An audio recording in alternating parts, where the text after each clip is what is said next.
कश्यप पुत्र वासुकी, आपको प्रणाम करता हूं। महादेव, देवी सती के संकट से आप अवश्य अवगत होंगे। वो योग निद्रा में चली गई हैं और अब उसका कोई समाधान निकालना होगा। इस कार्य में मैं तुम्हारी कोई सहायता नहीं कर सकता।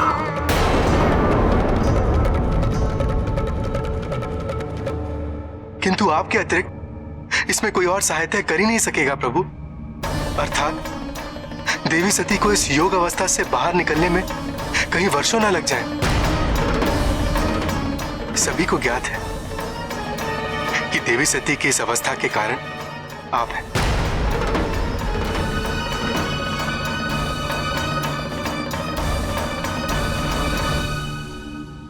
यदि आप समस्या का कारण है तो इसका समाधान निकालना भी आपका ही दायित्व है। वासुकी, दक्ष पुत्री की यह अवस्था उन विकल्पों का परिणाम है जिसका चयन उसने स्वयं किया। उसकी अवस्था का मैं उत्तरदायी नहीं। उचित है, किंतु देवी सती संकट में है और उन्हें आपकी आवश्यकता है और केवल आप ही उनकी सहायता कर सकते हैं। उसकी समस्या का समाधान स्वयं उसके मन में है। उसे स्वयं अपनी समस्या से बाहर निकलना होगा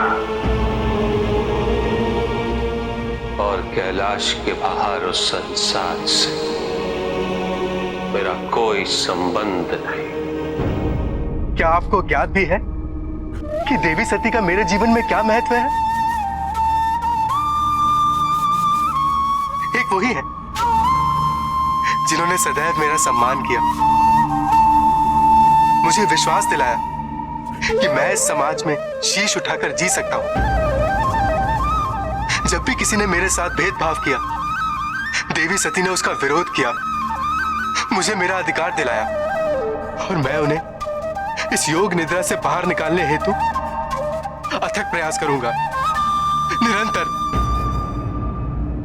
भले ही प्रजापति दक्ष मेरी हमेशा उपेक्षा करते हैं, किंतु आज मुझे समझ में आया कि क्यों वो आपके नाम मात्र से इतना क्रोधित हो जाते हैं। उन्होंने ठीक ही कहा था कि आप मेरी बात को कभी महत्व नहीं देंगे। वैराग्य होना एक बात है और वैराग्य के नाम पर अपने दायित्वों से मुंह मोड़ लेना क्या ये उचित है? आप कैलाश में निवास अवश्य करते हैं और आपको किसी की आवश्यकता नहीं है, किंतु इस संसार को तो आपकी आवश्यकता है ना प्रभु। ये जानते हुए भी आप उपेक्षित हैं, क्या ये उचित है?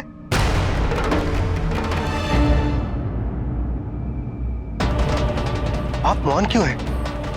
बताइए, क्या आपको नहीं लगता कि आप अपने कर्तव्यों से विमुख हो रहे हैं? क्या अभी आपको यही लगता है कि देवी सती की इस योग निद्रा से आपका कोई संबंध नहीं है? तो मेरा भी निर्णय सुन लीजिए। जब तक आप देवी सती को इस योग निद्रा से बाहर निकलने का उपाय नहीं बताते हैं, मैं कैलाश छोड़कर नहीं जाऊंगा।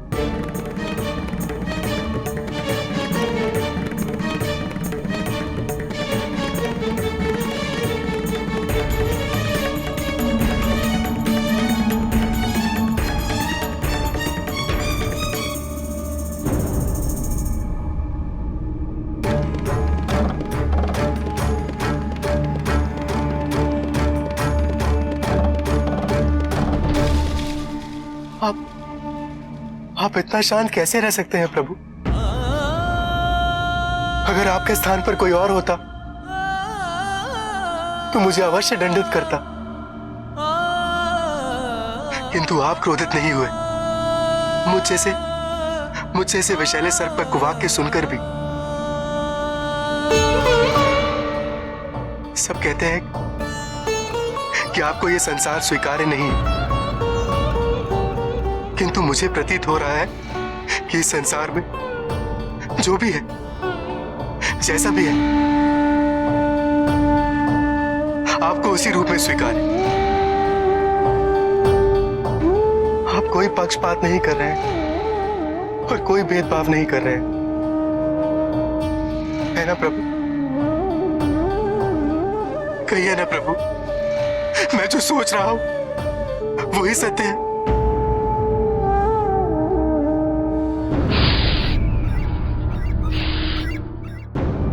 क्षमा चाहता हूं प्रभु, किंतु अकारण किसी जीव की हत्या करना उचित होगा क्या? सब कुछ नियति के अनुसार हो रहा है देवर्षि, और नियति में अकारण कुछ भी नहीं होता।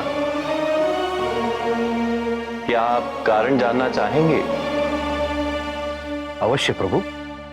एक समय था जब सभी सर्पों ने अपने विष से संसार में हाहाकार मचा दिया था।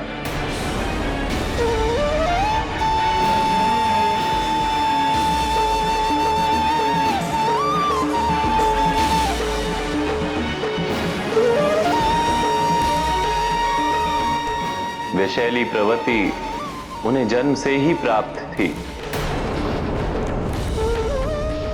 ब्रह्मदेव ने उन्हें पाताल में वास करने के लिए कहा।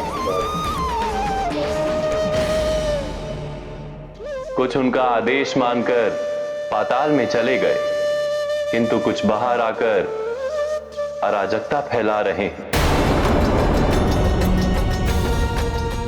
और गरुड़ उन्हीं का वध कर रहा है।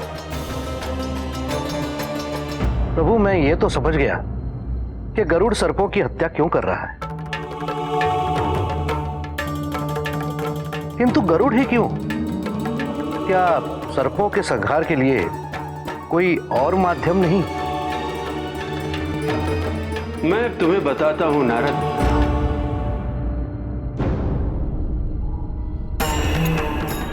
ये गरुड़ की पुरानी यात्रा का ही भाग है।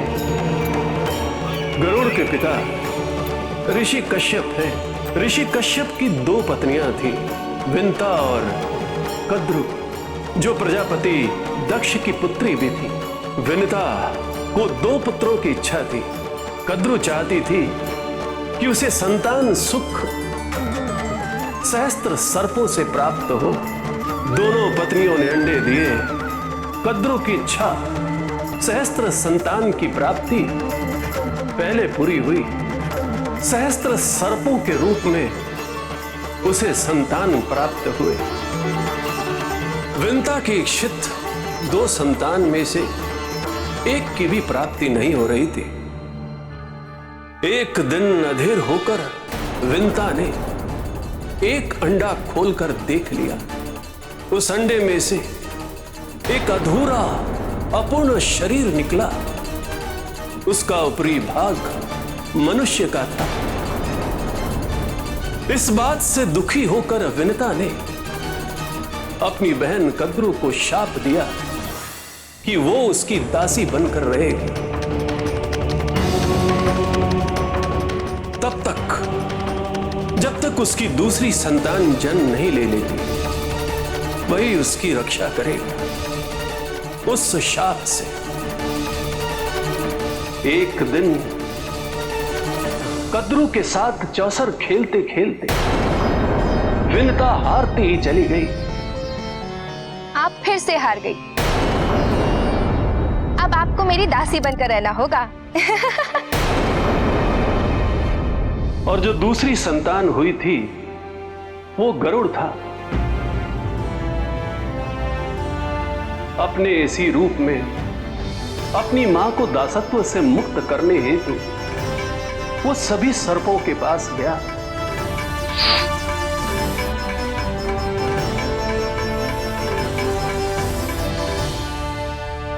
मेरी मां को मुक्त कर दीजिए। आप लोग जो बोलेंगे मैं वो करूंगा। कृपा करके मेरी मां को मुक्त कर दीजिए। मेरी मां को मुक्त कर दीजिए। सर्प अमृतत्व चाहते थे, इसलिए उन्होंने गरुड़ से कहा कि यदि वो अपनी मां को दासत्व से मुक्ति दिलाना चाहता है तो उनके लिए अमृत कलश ले आए। अमृत कलश देवताओं के पास था, जिसे वे कड़ी सुरक्षा में रखते थे, क्योंकि अमृत ही उनके अमृतत्व का स्रोत था। किंतु गरुड़ के लिए अपनी मां की स्वतंत्रता से अधिक और कुछ भी नहीं था। वो निर्भीक स्वर्ग की ओर बढ़ा और देवता उसका उद्देश्य समझ गए थे और उन देवताओं ने भी व्यू बना लिया। गरुड़ अभेद्य को भेद गया। अमृत कलश अपने मुख में भरकर वो पुनः सर्पों के पास लौट रहा था कि उसकी भेंट मुझसे हुई। मैंने उसे रोका नहीं। मैंने उसे वचन दिया कि उसे अमृतत्व प्राप्त होगा बिना अमृत के।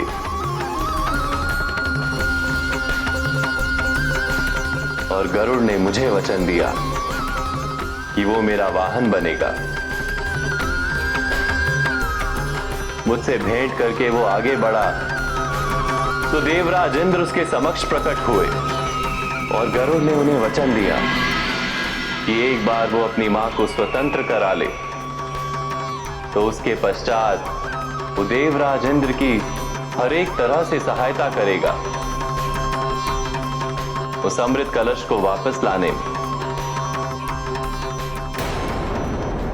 और देवराज इंद्र ने गरुड़ को वचन दिया कि सर्प उसके भोजन बनेंगे। गरुड़ अमृत कलश लेकर सर्पों के पास पहुंचा। उसने अमृत कलश नीचे रखा और अपनी मां को सर्पों से मुक्त कराया और फिर सर्पों से निवेदन किया कि अमृत ग्रहण करने से पूर्व वो सभी प्रक्षालन करें। और जैसे ही सर्पों ने प्रक्षालन हेतु प्रस्थान किया,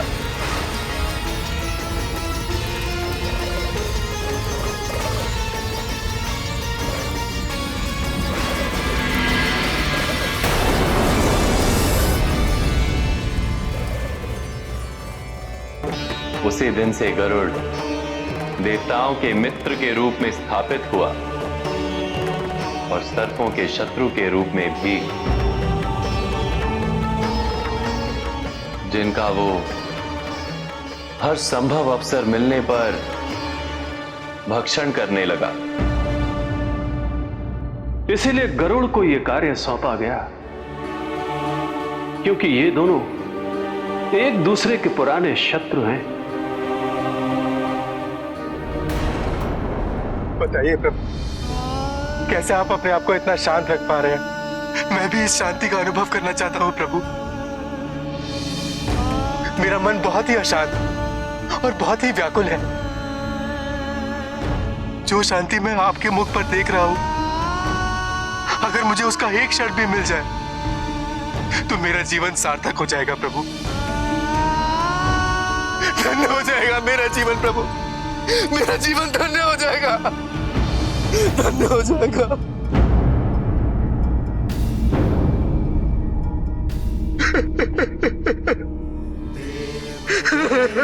महादेव शिवा, देव देव महादेव शिवा, देव देव महादेव शिवा, देव शिवा।